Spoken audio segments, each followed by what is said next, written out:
Bonjour, on est toujours heureux d'être avec vous et on continue sur notre thème, quelques mentalités qu'on a besoin de changer.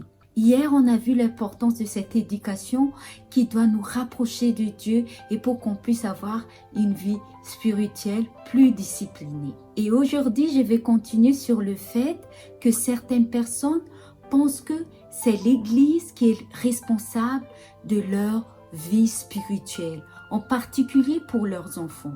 Je vais prendre un exemple simple. Il y a certains parents qui pensent que c'est l'école du sabbat des enfants qui doit s'occuper de la vie spirituelle de ses enfants. Donc à la maison, il ne va pas du tout penser à apprendre à l'école du sabbat aux enfants, ni les histoires dans la Bible, ni même la méditation quotidienne pour les enfants. Parce que ces parents pensent que c'est les moniteurs ou les monitrices de l'école du sabbat qui sont en charge de la vie spirituelle de leurs enfants.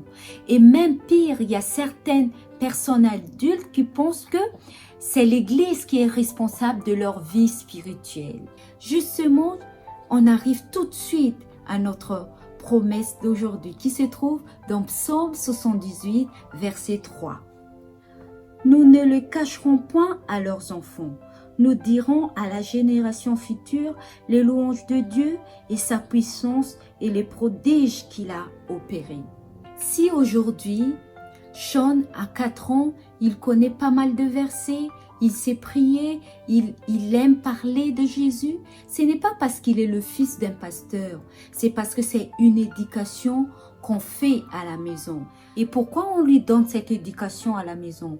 Parce que moi, comme mon mari, dans nos foyers, quand on était chez nos parents, on a eu ces éducations spirituelles. Donc, on transmet tout simplement l'éducation qu'on a reçue de nos parents. C'est pour ça que hier, je vous ai dit que l'éducation est très importante. C'est cette mentalité aujourd'hui que nous devons changer peut-être.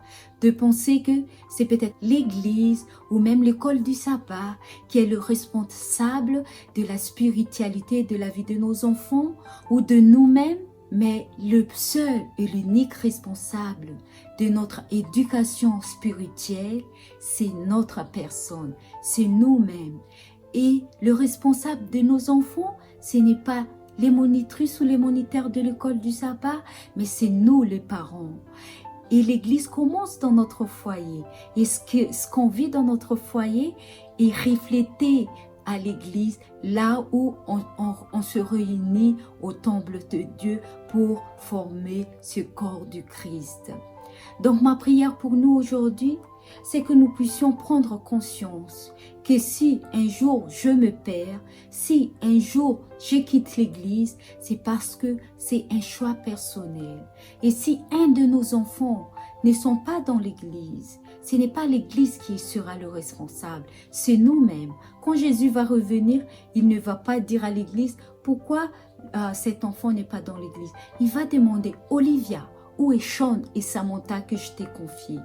Donc le premier responsable de nos enfants, c'est nous les parents. Mais pour garder cette vie spirituelle dans la vie de tous les jours, il suffit de partager notre foi. Je suis la seule responsable de ma vie spirituelle. Et si je veux grandir spirituellement, je dois nourrir mon âme de cette sainte écriture pour avancer dans ma vie spirituelle. Et là, cette croissance spirituelle va se refléter dans l'église, là où Dieu m'a envoyé. Et cela sera bénéfique, pas que pour moi, mais pour mes entourages et pour mon église. Parce que plus on connaît, on sent de la parole de Dieu, plus on a envie de s'engager et de partager cette expérience qu'on a fait avec Dieu. Que nous puissions, chers auditeurs, nous éduquer et aussi éduquer nos enfants et nos entourages de ces belles promesses que Dieu nous parle à travers sa parole. Que nous puissions être son porte-parole là où on est et être à son image là où il nous envoie pour que les autres qui ne connaissent pas encore Dieu puissent le connaître et faire leur expérience personnelle avec Dieu pour qu'ils puissent grandir avec notre Seigneur. Donc je vous donne rendez-vous encore à demain pour un nouveau sujet. Que Dieu nous bénisse tous. Au revoir.